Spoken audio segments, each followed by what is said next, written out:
I'm Sophie Steimer, and today we'll be talking about the gut-brain axis and mental health. Our learning objectives for today are to identify the role of microbiota, the enteric nervous system, and enteroendocrine cells in the communication between the digestive system and the brain. This is known as the gut-brain axis. And identify which neurotransmitters are produced by the microbiota in the gut, and explain the findings from several studies showing a connection between the gut microbiome and several mental health disorders. To start off, I want to give an overview of the major systems at play in the gut-brain axis, starting with the enteric nervous system. The enteric nervous system is part of the autonomic nervous system. This means we do not have voluntary control over it. We do not have to think about digesting food, it just happens for us. The ANS is contained within the walls of the digestive tract, so it begins at the esophagus and ends in the anus. It is very ganglionated, and it innervates the smooth muscle and mucosa of the GI tract. The myenteric plexus controls peristalsis and innervates the muscle, and the submucosal plexus controls hormone and enzyme secretion in the mucosa. The gut microbiome is all the bacteria that resides in our GI tract.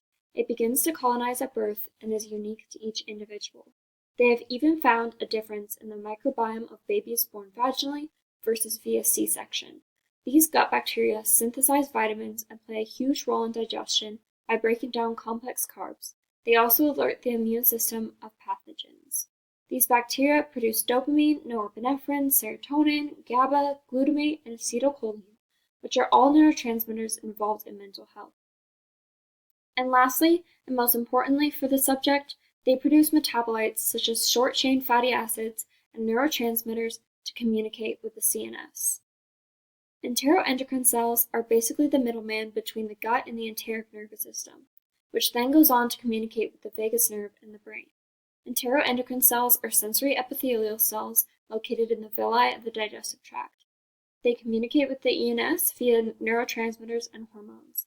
In 2015, we found that there are certain endoendocrine cells which synapse directly onto the ENS, and we call these neuropod cells. Neuropod cells communicate mostly through glutamate and serotonin. This is an overview of how the gut-brain axis works. This is a bidirectional communication, meaning the gut speaks to the brain and the brain speaks to the gut, and both these processes are really important for mental health. If we start right here in the bottom corner, the microbiota produces short-chain fatty acids, neurotransmitters, and the precursors to those neurotransmitters. These are the metabolites mentioned earlier. Enteroendocrine cells sense these metabolites and release the appropriate hormones and/or neurotransmitters. The neuropod cells can also communicate directly with the ENS.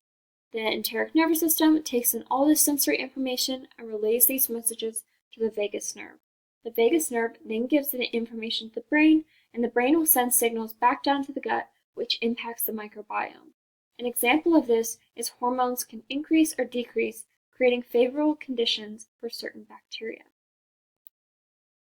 Now that we talked about how the gut-brain axis works and we set the stage for this communication, we can look over some studies that research the influence of microbiota on mental health. This first slide is about depression and anxiety. I've highlighted the findings of 3 studies here. In the first, the conclusion was that the expression of GABA receptors were changed by Lactobacillus rhamnosus. They found this reduced depression and anxiety. There were also 2 studies done that transplanted fecal microbiota in patients with IBS or other gastrointestinal disorders, and this transplantation alleviated depression and anxiety. And lastly, we have a study done where they took germ-free mice, specific pathogen-free mice, as well as regularly colonized mice. The germ-free mice had elevated stress hormones until they were given a fecal transplant from the specific pathogen-free mice. This was only able to be replicated when the mice were at an early age. I want to speak a little bit on these other disorders, such as OCD, Alzheimer's, and Parkinson's. In OCD, Lactobacillus rhamnosus was shown to be more effective at reducing OCD-like symptoms in mice than fluoxetine. Fluoxetine is generic Prozac. Alzheimer's patients had lower gastrointestinal microbial diversity than control groups, regardless of age, sex, and race, and Parkinson's, transplanting Enterococcus faecalis and E. faecium into a mouse model of Parkinson's disease significantly increased the amount of striatal dopamine. And as we know, degeneration of dopaminergic neurons are implicated in Parkinson's disease. These are just some of the many, many studies that we have on the gut bacteria and its influence on mental health. It is still a growing field. There's a lot more studies to be done and a lot more conclusions to be drawn. But we have so much research that proves that there is most likely a link between gut microbial health and mental health disorders.